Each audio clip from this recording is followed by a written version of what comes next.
सूचना केवल हमारे विचार हैं, वित्तीय सलाह नहीं। निर्णय लेने से पहले खुद शोध करें।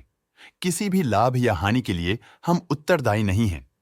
आज हम देख रहे हैं टैलब्रॉस ऑटोमोटिव कंपोनेंट्स लिमिटेड के 2025-26 Q1 की standalone financial performance. Starting with the sales, पिछले क्वार्टर से सेल्स में 0.5% का इंक्रीज हुआ है, मगर कंपनी ने पिछले साल के मुकाबले 1% का सेल्स इंक्रीज रिपोर्ट किया। Expenses 3% quarter on quarter increase हो गए हैं, जो साल भर के 0.5% के राइज के साथ अलाइन करता है।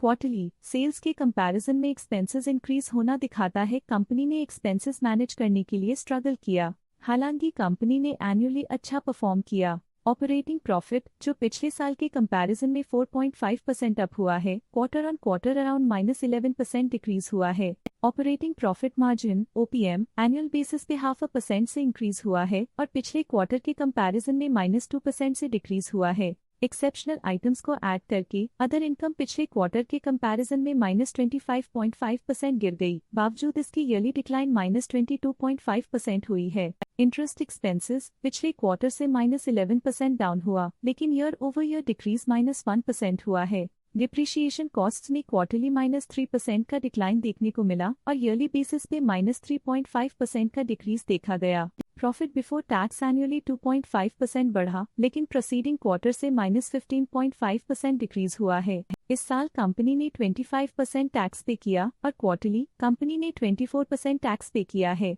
नेट प्रॉफिट ने ईयर ऑन ईयर 3.5% का इंक्रीज दिखाया, लेकिन लास्ट क्वार्टर से -14.5% का कंट्रैक्शन हुआ है। इस क्वार्टर के दौरान कंपनी का परफॉर्मेंस इतना अच्छा नहीं रहा।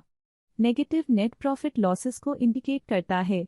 वहीं अगर एनुअल एनालिसिस की बात करें तो इस साल कंपनी का परफॉर्मेंस ठीक रहा। अर्निंग्स पर शेयर EPS में साल भर में 0% का इंक्रीज देखा गया, लेकिन क्वार्टरली में 14% की गिरावट भी नजर आई। इस क्वार्टर में कंपनी का EPS इतना अच्छा नहीं रहा। नेगेटिव प्रॉफिट कमजोर एफिशिएंसी को दिखाता है। टैलब्रॉस ऑटोमोटिव कंपोनेंट्स लिमिटेड के फाइनेंशियल स्नैपशॉट को रिव्यू करते हुए कुछ मुख्य ट्रेंड्स सामने आए हैं जो कंपनी की परफॉर्मेंस पे रोशनी डालते हैं। जून 2022 से जून 2025 तक टैलब्रॉस ऑटोमोटिव कंपोनेंट्स लिमिटेड की फाइनेंशियल जर्नी में सबसे पहले बात करते हैं सेल्स की। इस साल सेल्स में 4% की वृद्धि हुई है और पिछले 4 सालों में 40% की वृद्धि हुई है, जो एक निरंतर अपवर्ड ट्रेंड को दर्शाता है।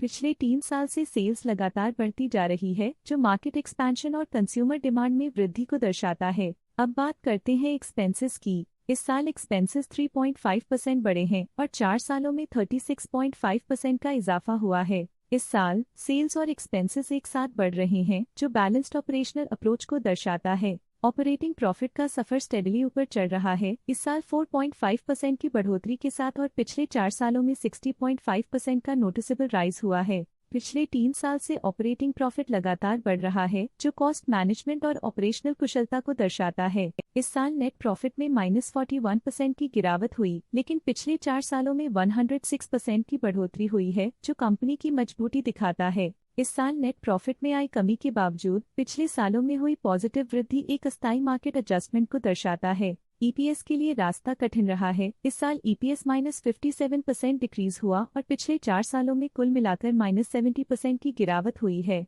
एक इजाफे के बाद पिछले 2 सालों में EPS गिर रहा है, जो कुछ चैलेंजेस को दर्शाता है जिन्हें स्ट्रेटेजिक रिव्यू की जरूरत है। चलिए अब बात करते हैं शेयर होल्डिंग पैटर्न की। टैलब्रॉस ऑटोमोटिव कंपोनेंट्स की शेयर होल्डिंग रिपोर्ट्स कुछ इस प्रकार की हैं, जो अननोन 2025 के तक चलता है। ये रिपोर्ट कंपनी के शेयर्स की डिटेल जानकारी देता है, जिसमें promoters, promoter groups, foreign investors, public investors और सरकारी एंटिटीज शामिल हैं। पब्लिक हेल्थ शेयर्स का परसेंटेज 2025 के में 40.85% से 2025 के में 40.84% तक डिक्रीज हो गया। इस डिक्रीज से साफ है कि इस टाइम पीरियड में कंपनी में पब्लिक का हिस्सा डिक्रीज हुआ है।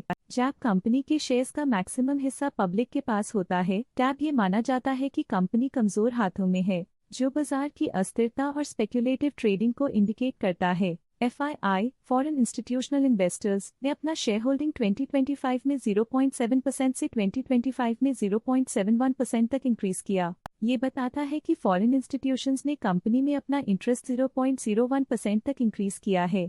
ये था कंपनी का करंट शेयर होल्डिंग पैटर्न। आज के लिए फाइनेंशियल सेक्टर में इतना ही। देखने के लिए धन्यवाद। स्टॉक लेटेस्ट न्यूज अपडेट के लिए चैनल को सब्सक्राइब करें और वीडियो को लाइक एंड शेयर करें।